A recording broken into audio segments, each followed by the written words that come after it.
Where do laws come from? Laws had always existed, even codified laws. A better question to ask is where and why the justice system came to exist. Laws were always a thing, but they could only ever be personal. The justice system was the society you and your neighbors participated in. But Marxists today posit that laws exist to protect property and the interests of people owning the property. This explanation has very limited scope, as the stratified system of wealth classes was invented much later after laws appeared for humanity. Only in ritual does the exclusivity and sacredness we would identify as private property exists. Property is sacred and exclusive, and sacred exclusivity are only able to be created through harsh rituals. And for indigenous traditions, it is only for the rituals does exclusive and sacred property exist. Like the Aranda, with very relaxed and non-disciplinary parenting, leading up to a strict and violent ritual to express the weight of their duties as adults, which comes with both familial and sacred responsibilities, especially because it is an inverse to their usually free and equal life. The top-down complete obedience is required and performed. Private property has always existed in that sense, because sacredness has always existed. But what hasn't always existed was the control and existential influence private property has on every other aspect of life. Roman law, the basis of all modern legal systems, is actually quite unique. Its responsibility to care and share is minimized or even eliminated. There are three basic rights to possession: usus, the right to use; fructus, the right to enjoy the products of the property; and abusus, something like that, the right to damage and destroy. Even if you have the first two right, you cannot truly own something without having the final one. This would suggest that the defining feature of true legal ownership, then, over property, is that one has to have the option of not taking care of something down, even destroying it at will. And this is even more apparent if you look at the way indigenous people treat things compared to, Western systems.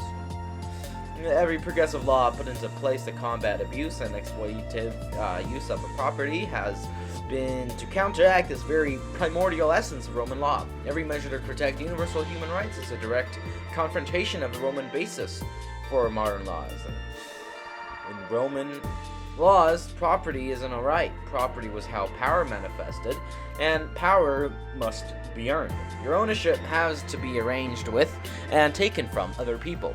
The system does not guarantee you access to ownership. You don't have the right to power. You only have the right to maintain your power by maintaining your property. Human rights are secondary to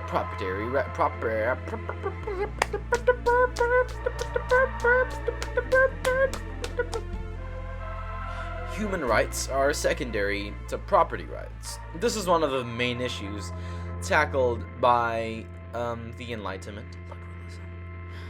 Roman property isn't a right. Whoops, I read that already.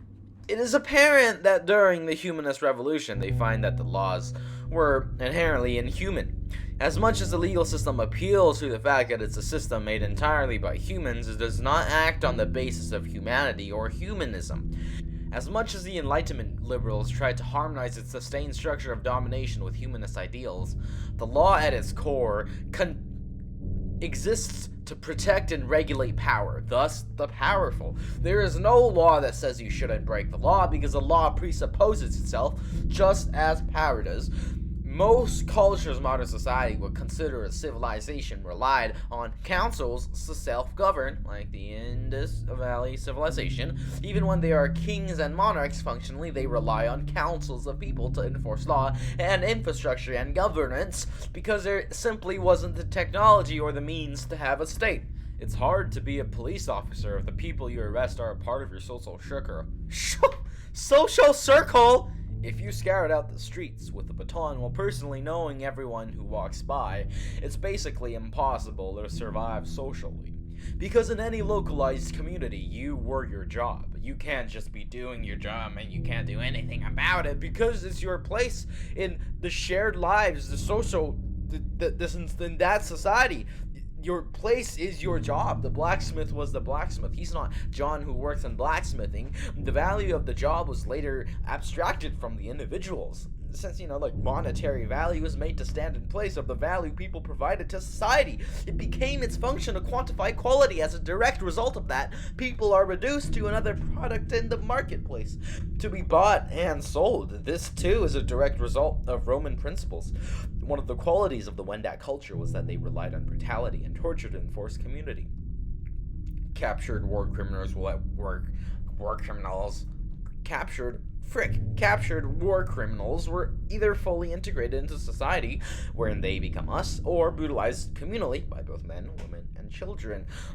The Western society at the time, however, there were people in power who could exercise brutality towards any of their subordinates, where slaves and subordinates were your property to treat as well as poorly as you desired, while also being integrated into your family unit, resulting in a patriarch's complete domination as the head of his household, where his violence is used to maintain the top-down power structure, as opposed to how the Wendat uses violence to maintain the us and them structure. This idea of the family unit of the power and submission was the foundation of Western law. Why does state exist?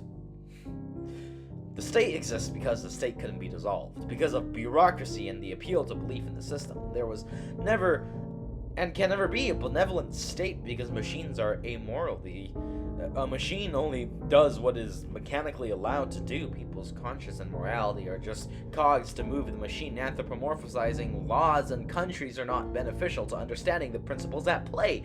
You shouldn't trust the system to do good for you and to combat suffering. You can only hope that the system is built safely and effectively to enable positive side effects, because the main effect of the system is to ensure that the system can sustain itself.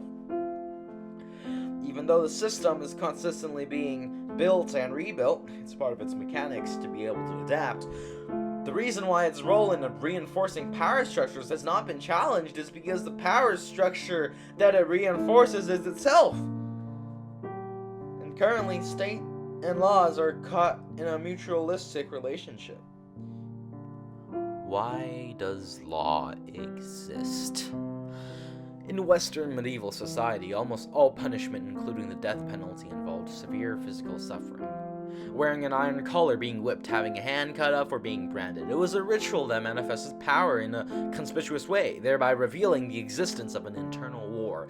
The sovereign incarnated a superior power that transcends his subjects, one that they were compelled to recognize. While Native American rituals show that the desire to seize the strengths and courage of an outsider to better combat him, the Europe ritual revealed the existence of a dissymmetry, an irrevocable imbalance of power. Children were to submit to their parents, wives to husband, and subjects to rulers whose authority came from God. In each case, the superior party was expected to inflict stern chastisement when he considered it appropriate. That is, to exercise violence with impunity. All of this was assumed to be bound up with the feelings of love and affection and notions of family. Public torture in 17th century Europe created searing, unforgettable spectacles of pain and suffering to convey the message that a system in which husbands could brutalize wives and parents could beat children was ultimately a form of love. Wendat torture in the same period created a searing, unforgettable spectacle of pain and suffering to make clear that no form of physical chastisement could ever be continence. I said it right the first time. Can never be continence inside a community or household. Violence and care in the Wendat case were to be entirely separate. Laws have been depersonalized, although it does seem easy to make a clear distinction between the punitive justice system and the niche, chic, and exceptional and personalized communal, indigenous, tribal egalitarianism. It is increasingly apparent to conclude that we are the exception, not the rule, because there has never been a system before capable of delivering punitive justice and judgment and punishment in a depersonalized and delocalized way as we do. And medieval systems were the basis upon which this depersonalization was created, just as a father loving his children, a master cherishes his slaves, and a king loves his subjects. This possessive love transcends boundaries that would otherwise be constrained by personalness and locality. It's all an extension of the patriarchal and violent family unit, the spirit of which our current system of punishment and law is created under. This is a very specific existence we live in. We view the justice system as the only source of true justice in society, but the fact is, justice has always existed before the justice system. And our system is not a generic system. Our system came from the medieval laws, which came from the Roman ones, ultimately deriving from the violent top-down family unit, where domination and discipline and violence was how you cared after your children, thus subordinates and slaves.